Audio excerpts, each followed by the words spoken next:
Bonjour, je voulais aujourd'hui vous présenter une méthode simple et efficace pour arrêter de fumer. À savoir que cette méthode a déjà fait ses preuves par le passé, mais disons qu'avec les années, je l'ai améliorée et peaufinée. Donc je vais vous montrer dans cette méthode comment fabriquer ce que j'aime appeler des cigarettes de synthèse. Eh bien déjà, c'est très simple, c'est très simple à faire, tout le monde peut le faire chez soi, avec peu d'argent et peu de matériel. Donc ça, petit 1, c'est déjà une méthode très simple. En petit 2, je dirais c'est une méthode efficace. Pour moi, la petite histoire, c'est que je tournais à 1,5 paquet de clopes par jour. Avec cette méthode, j'ai totalement arrêté. Petit 3, je dirais, c'est de loin le plus important, c'est une méthode naturelle. Infini les patchs, les médicaments, les autres cachets ou je ne sais quoi, qui coûtent une fortune en plus, et qui sont pas vraiment très naturels non plus. Ou encore plus récemment, c'est le vaporisateur de nicotine couplé avec du lave-glace de voiture qui font fureur dans certains pays. Donc sans commentaire quoi. En petit 4, c'est surtout, c'est le principal, c'est surtout pas cher du tout. La racine de réglisse que nous avons besoin pour cette méthode, ça vaut à peu près 2 € 100 grammes. Donc à savoir qu'avec 10 grammes, vous faites à peu près 20 clopes de synthèse. Donc ce qui fait un coût de revient, votre paquet de clopes il vous revient à 20 centimes d'euros au lieu de 4 € un paquet. Ça vaut vachement le coup d'arrêter de fumer et surtout c'est meilleur pour la santé. Donc je vais vous montrer maintenant, sans plus attendre, je reviendrai sur le débat après. Je vais vous montrer ce que vous avez besoin pour fabriquer ces clopes de synthèse. Donc déjà, premièrement, c'est la volonté. Il n'y a pas 36 000 solutions, c'est la volonté la plus importante, mais elle ne suffit pas toujours, il faut des fois un petit coup de pouce. Ok, donc ensuite, ce qu'il vous faut, c'est de la racine de réglisse basique. On appelle aussi bois de réglisse. Donc essayez de choisir pas trop large. Et surtout de la bonne qualité. Donc pour voir la bonne qualité de la réglisse, c'est très simple. Regardez les deux embouts. Il faut qu'ils soient extrêmement bien jaunes. S'ils sont un peu marron, coloré gris, ou si le bois il est un peu trop craquant, il faut qu'il soit bien dur. Ça veut dire que la racine elle est pourrite, donc inconsommable. Donc choisissez des beaux petits bâtons de réglisse, toujours bien droits. Donc voilà, il vous faut donc de la réglisse. Ensuite des pailles conventionnelles que vous trouvez dans tous les grands magasins, pas de souci ça. Un demi-verre d'eau, on verra ça après. Un paquet de clopes vides, donc votre marque préférée, n'importe, un paquet de clopes vides, tout simple. Il vous faut ensuite un ciseau, une petite hachette de cuisine, et une planche à découper. Donc voilà. Donc je vais vous montrer maintenant comment on en fabrique une, même plusieurs. Hop, voilà. Donc vous prenez la racine, ok. Prenez votre petite hachette. Hop là. Et voilà. Donc on coupe un joli petit morceau. On va couper en 2, puis en 4.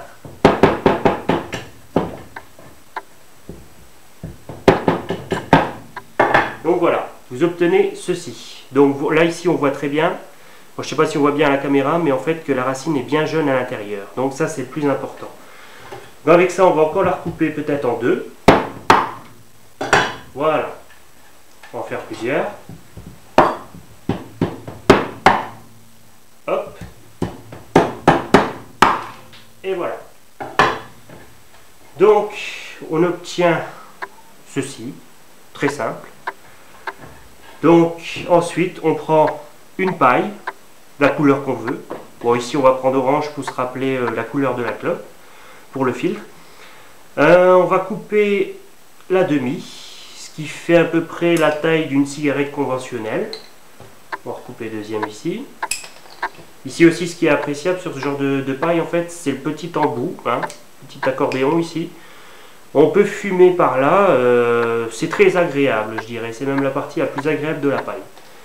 Non, mais bon, on va prendre une paille normale. Maintenant, ce que vous allez faire, vous allez insérer, en fait, la racine en veillant qu'il n'y a pas de petits morceaux de bois qui restent.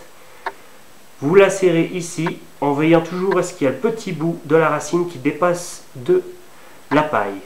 Donc maintenant vous obtenez une cigarette de synthèse conventionnelle. Ce qu'on va faire ensuite, c'est le bois est toujours sec. Vous verrez que si jamais vous la mangez comme ça, en fait, elle fera beaucoup de poussière et même si vous soufflez dedans, vous verrez de la fumée, donc de la poussière de réglisse s'extraire. Bon, ça peut être fun, mais bon, c'est surtout très salissant. Et bon, le goût est moindre. Donc, en fait, ce qu'on va faire, on va prendre cette clope, on va la foutre dans l'eau. Alors, pendant à peu près, je dirais, 30 secondes, on va laisser bien le bois s'humidifier avant de la fumer. Donc, voilà. On va laisser tremper. Et je vais continuer. Bon, à savoir qu'il faut faire aussi attention avec la réglisse naturelle, hein, parce que comme tout produit actif, il ne faut pas en abuser. Vous pouvez, bon, je dirais, en prendre pendant un petit mois, et ensuite, arrêter progressivement. Ça sera parfait pour décrocher pendant le premier mois vraiment de la clope. Et ensuite, petit à petit, soit vous ralentissez la réglisse, soit vous arrêtez complètement. Donc, bien faire attention, parce que c'est comme tout produit actif. Ça peut pas être dangereux, mais il faut faire attention quand même à votre tension. Ça sera déjà toujours mieux que la nicotine ou les goudrons qu'on met dans les clopes. Et de toute façon, je ne sais pas si vous le savez, mais dans les clopes de tabac blond, les grands marchands de cigarettes mettent déjà de la réglisse dans le tabac blond. Donc concrètement, en fait, comment ça marche la réglisse là? C'est simple. En fait, les principes actifs de la réglisse vont simuler les effets de la nicotine sur votre cerveau. Donc c'est pour ça. Et maintenant, pourquoi je l'ai mis dans une paille? C'est très simple. C'est que la réglisse, en fait, à mâchouiller comme ça, c'est très sale. Vous avez toujours des morceaux de bois qui se collent dans les dents ou qui piquent dans les gencives. Donc en fait, c'est pas très propre. Donc je l'ai mis aussi dans une paille, déjà pour que ce soit plus propre. Secondo, pour allier le geste, en fait, parce que l'effet en fait principal pour arrêter de fumer, il faut y allier le geste de la clope. Donc en fait ce que vous faites, vous prenez cette clope en main comme une vraie cigarette avec l'embout qui fera l'embout de la racine de réglisse qui est maintenant humide, qui fera office de filtre. Et vous aspirez une taffe comme si vous fumiez une vraie cigarette. Je sais que ça peut paraître très con, mais en fait vous verrez très vite qu'il y a un goût sucré qui se dépose à l'intérieur de votre bouche. Vous aurez vraiment l'impression de fumer une cigarette au goût sucré. En inhalant ces principes actifs, en fait, vous allez vraiment simuler l'effet de la nicotine sur votre cerveau et allier le geste aux effets. Donc c'est vraiment une méthode parfaite. Ensuite, ce que vous faites, vous en faites un petit paquet de 20, je dirais. Hop, vous les glissez comme une vraie clope. Et vous sortirez votre paquet, parce que ce qui fait le plus, c'est les gestes du fumeur. Donc, hop, votre paquet, sortirez votre vraie clope, vous l'humidifiez. Si vous n'avez pas d'eau sur vous, c'est pas grave, vous le laissez en bouche pendant au moins 30 secondes. Avec les effets de la salive, de toute façon, ça va s'activer. Il faut toujours que cette boue touche le bout de votre langue. Et ensuite, ce que vous faites, une fois que vous avez inhalé les vapeurs, je dirais, de la racine, vous mâchouillez le bâton avec la paille. Comme ça, vous extrairez encore plus les principes actifs. Si jamais l'embout est trop mâchouillé, ce que vous faites après, vous recoupez. Très simple, et vous finissez. Ou alors vous retournez le bout de réglisse, hop, pour manger le bout qui était au fond. Donc voilà, cette méthode très simple, efficace et vraiment pas chère.